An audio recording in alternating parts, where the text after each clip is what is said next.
เดี๋ยวผ้าวางขอขมานี่ดอกไม้นี่อยู่กับดอกบัวเอาดอกนั่งคุกเข่านั่งคุกเข่านั่งคุกเข่าว่างใบไว้ถือเอาดอกว่างใบบัวไว้ถือเอาดอกบัวว่างใบบัวไว้ถือเอาดอกบัวอยู่ในเดี๋ยว15มา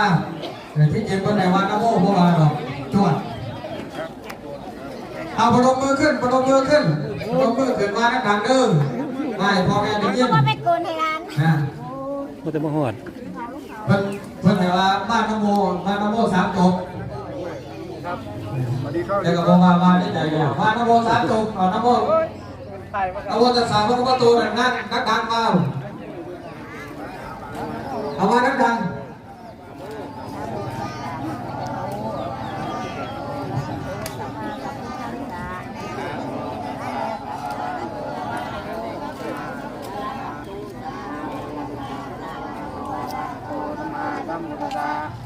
จะน้ำโม3 ตัวนี่ก็ยากแล้ว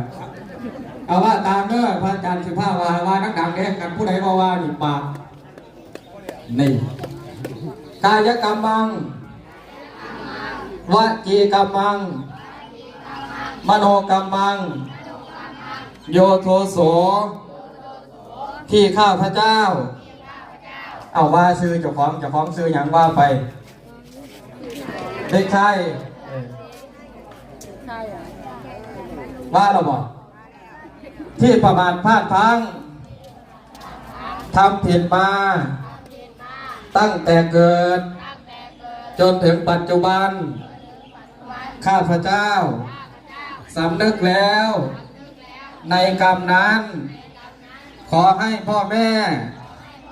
อโหสิกรรมให้กับลูกๆในทุกเรื่องทั้งที่เจตนาก็ดีมิได้เจตนาก็ดีทั้งต่อหน้าก็ดี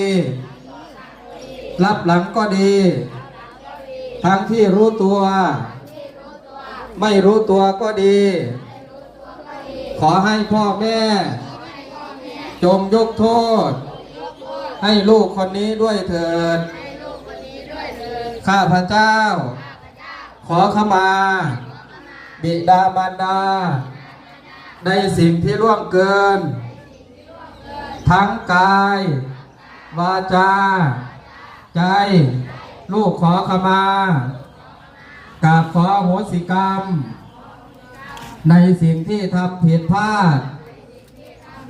ทั้งที่ตั้งใจและไม่ได้ตั้งใจ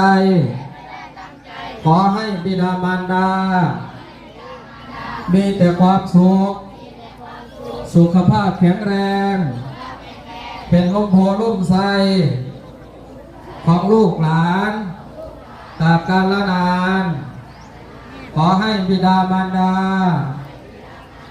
โปรดจงอโหสิกรรมอดโทษให้ลูกด้วยเถิดกราบลงกราบพ่อแม่กราบเจ้ากราบ3 ครั้งดอกบัวคือพ่อให้ดอกไม้ใส่มือแล้วก็กราบ3 เทื่อเดียวกราบ3 ครั้งแต่มือ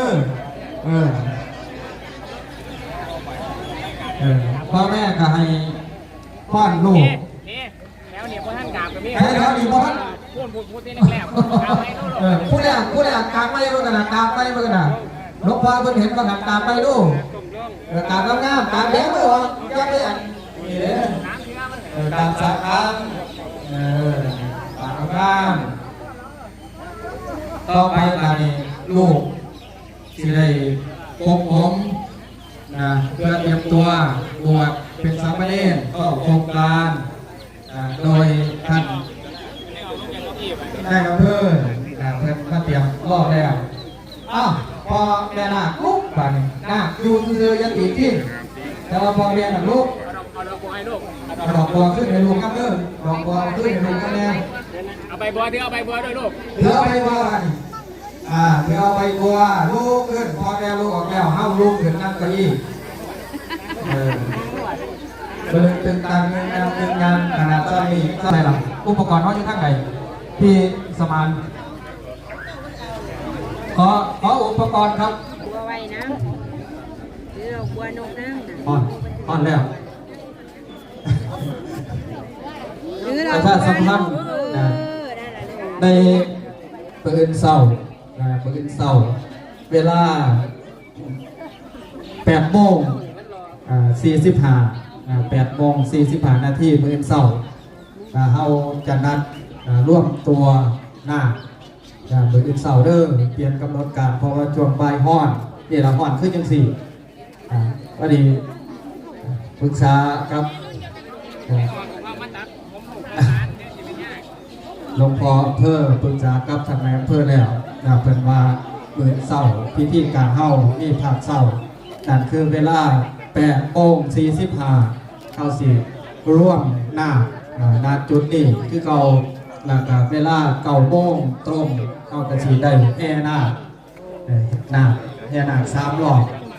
อุโบสถเฮานี่ล่ะหลังจากแห่แล้วเฮาก็สิได้ถึงเตรียมความพร้อมบนศาลาการประเรียนภาคเช้าเด้อเพิ่นเช้าประชาสัมพันธ์ให้โยมพ่อโยมแม่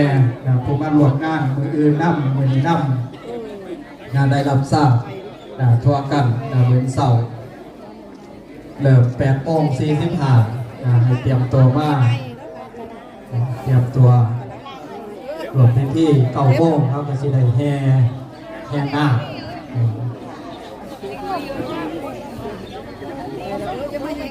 เพราะว่าเป็นประเด็นงมก็เป็นต้น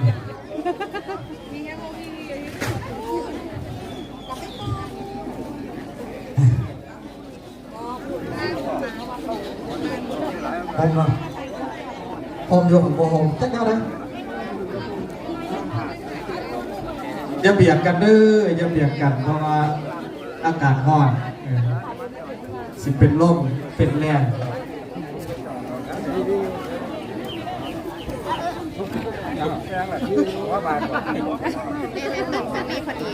ประชาสัมพันธ์ตลอดโครงการสำหรับการจ้องที่จะร่วมเป็นเจ้าภาพ